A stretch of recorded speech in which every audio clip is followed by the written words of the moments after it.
तुझ्या झोपडीतील मी दूर करेन. मला फक्त एक रात्र स्त्रीला जागा दे. महंताच्या शब्दावर विश्वास ठेवून मी त्यांना एक रात्र स्त्रीवर जागा देण्यासाठी तत्पर झाले. त्यात मी परशुच्या आगमनाच्या झोपडीत झालं होतं. त्या कुमार स्त्रियाला चेडबंद माझ्या परशुनं केला. मानव शिराची भोसल्याने पारितोषिक म्हणून 400 मोहरा परशुला दिल्या. त्यातील 200 मोहरा या भगिनीला म्हणजे तारेला द्यावा या हेतून परशुचा आगमन इथं झालं होतं. भूक लागली म्हणून अंतर्गृहात मी काहीतरी आणण्यासाठी गेले, पण त्या पेटा साधूला परशुचा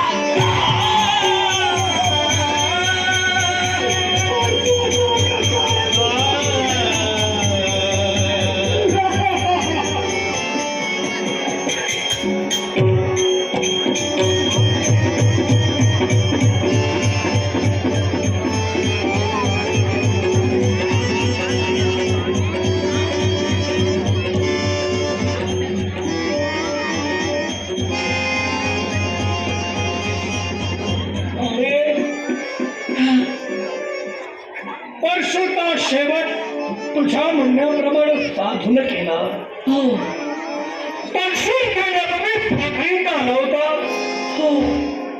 काय तुला म्हणाला होता? या तुझ्या झोपडीतील अन्न विश्वतारिणी मी दूर करीन.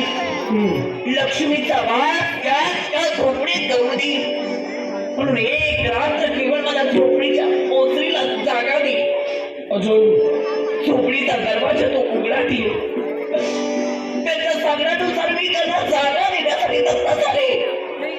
पण ज्यावेळी परशु आला ना, त्याला भूक लागली म्हणून काहीतरी आणण्यासाठी मी आतमध्ये गेले. त्यात मी त्या साधूला सगळ्यात आपला हात केला. परशु आघात साधूने केला हे तू स्वतःच्या नेत्रानं पाहिलंस. साधूने का पडता इच्छेत आला असेल, त्यांना बराच काहीतरी मोबाईल कळालेला असेल. ठीक, साधू जर इथं या मोहराच्या अपेक्षेने जर का आला होता तर या मोहरा इथंच ठेवून कसा काय जाईल? मग जी स्त्री स्वतःच्या पतीला सांगू शकते वाळलेली लाकडं मिळाली नाही तरी चालेल, हिरवागार वृक्ष तोडा, तेही शक्य झालं नाही तर येणारा जाणारा पाकिस्तानला लुटा, आणि तेही सांगून जर का धनद्रव्य तुम्हाला मिळालं नसेल तर प्रसंगी नदीचा घोड घ्या. मग 200 मोहरा परशुने हिला देऊ केल्या होत्या. मग त्या 400 मोहरांच्या अभिलाषेने स्वतःच्या सख्या भावाचा शेवट एक स्त्री का करणार नाही?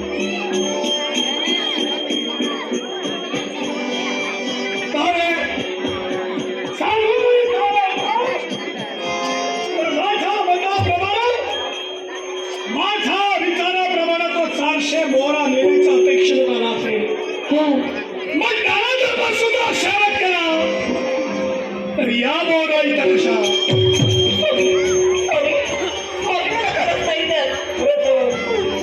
परशुचा शेवट साजरा केला. मी माझ्या उड्या देतो.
नाही. आम्ही माझ्यावर विश्वास ठेवा. आलं लक्षात? माझ्यावर विश्वास.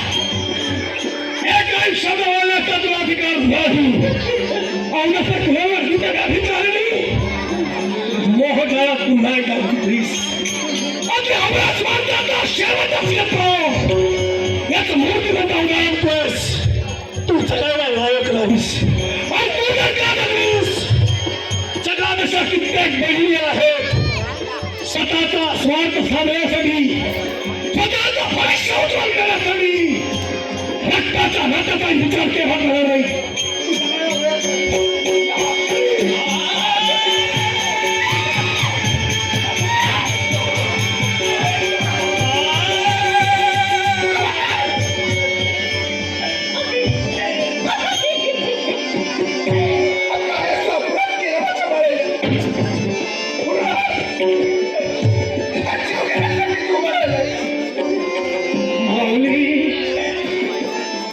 चिन्हाच्या टोकावर फेकले जाणारे शब्द मोठ्याच्या पकडून पकडून होऊ लागले.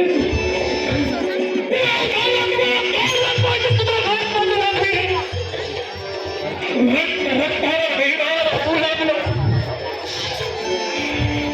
मी तुम्हाला गोष्ट लावून कारण एक पश्चात स्वतःच्या घराला संस्कार करण्यासाठी आपण तत्पर ठरला. संस्कार करणारा कुणी ठरला नाही.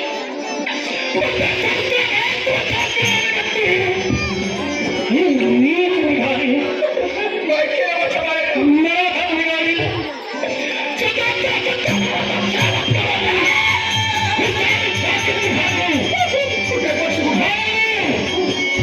मी सहिता सवय घातून खात आपला लडका परशु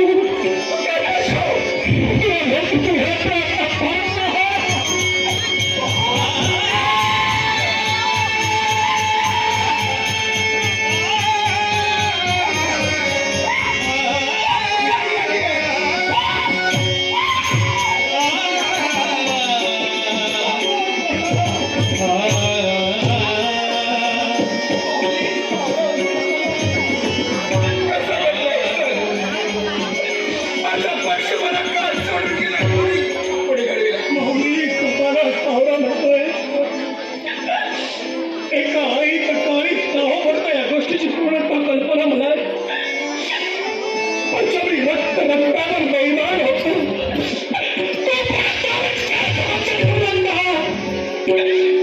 तरी न्याय घेण्याला सुद्धा असंख्य वेळा विचार करावा लागतो. मौली तुम्ही नाही पण या हौदाच्यानं काय केलं? मागील 4 दिवसांकडे राया पक्ष मला मिळत नव्हता. मग हिच्या मुखामध्ये शब्द राहण्याकडे येतो मी ना परत ठिकाणी गमा करू नका.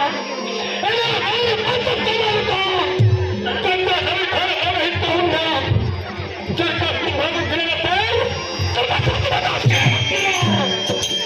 मग आई सांगा तू मला किंवा खेळ बंद करू राहिला त्यांच्या वेळा तू 400 बोला त्याला बच्चून बरोबर त्याला आज पक्ष स्वतःच्या बहिणीची भेट घेण्यासाठी पर्यंत आला.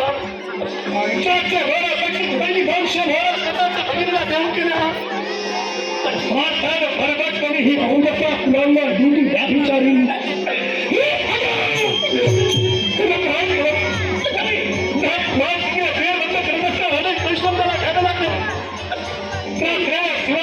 विश्वास घेतला म्हणून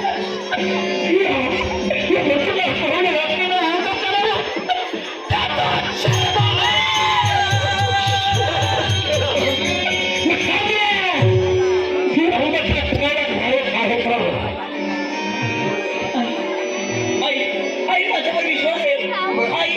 आई परशुचा घरात की नाही गेला. 400 मोहरा घेऊन आला होता. उद्धव बोलतोय त्याच्या मुखातील प्रत्येक शब्द खरा. धनाच्या अभिलाषेपोटी तू तुझ्या नवऱ्याला कुणाच्याही माना मारा पण माझ्या घरात मला दात घेऊन या हे तुझ्या मुखातील शब्द होते. आई रागाच्या भरात मी बोलले म्हणून माझ्या परशुचा घात मी नाही केला. 400 मोहरांसाठी माझ्या काळजाचा तुकडा माझ्यापासून चांदाने हिरावून गेला तुला त्या 400 मोहरा होत्या परशुराम त्यापेक्षाही जास्त तुला दिल्या असत्या का केला तू असं?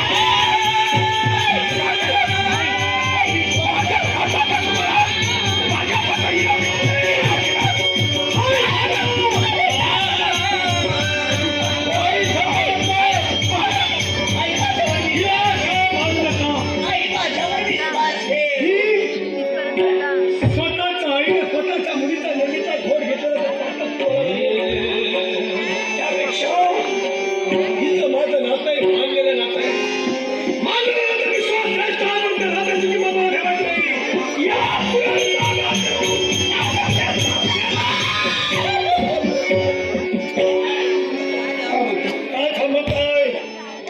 या पापाचा धनी मी तुला सोनं